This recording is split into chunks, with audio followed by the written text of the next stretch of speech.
Little T.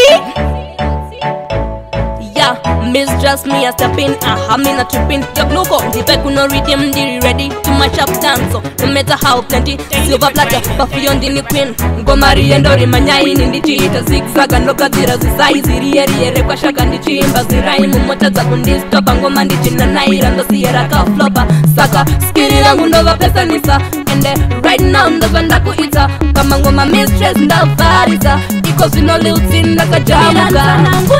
Komanda kumanya tupe, kana singa banu bade goita me. Hey hey, singa ndide enda kure, kapana chende tsara kumashure. Komanda kumanya tupe, kana singa banu bade goita me. Hey hey, singa ndide enda kure, kapana chende tsara kumashure. Ndakuyimba kunesalam pattern, mistress on the mission, ichiyimba pachi legend. Sina kana cheating, me na fear competition. Hapana no demisa right now, me a speeding. Yeah yeah yeah. Mistrust me, not scared of nobody. This was on the ring, no watch the most high. Apana wando kwata in the root, get on the talent, swagger not to talent, swagger.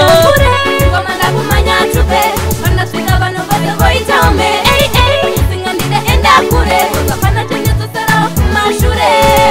Komanda kumanya tupe, kana swika banu bade goita me. Hey hey, singa ndide enda kure, kapana chende tsara kumashure. Miraone Maria this time Dori Batando Manyanezi best kungenda ona zimbada Kweta musani chikire ini nirizi kamba Chama manyama ngoma kushika ndadamba Mistress ngoma Dori Batandori janya Kushandisa ma skills pese pandi Dori manya Kustazo funga kuti mistress pano konya Hell no, mira injaya kure Ngoma ndaku manya tupe Pana swika bano bade goita me Hey hey, singa ndide enda kure Kapana chende tsara kumashure Ngoma ndaku manya tupe Pana swika bano bade goita me Hey hey, singa ndide enda kure Kapana chende tsara kumashure Komari endori manyaini ndichita zigzag Ndoka zira zisaizi riere kwa shaka ndichimba Ziraimu mota za kundistopa Ngoma ndichina naira ndo Sierra flopa Saka, skiri rangu ndova pesa nisa And right now ndoza ndakuita Kama ngoma mistress ndafarisa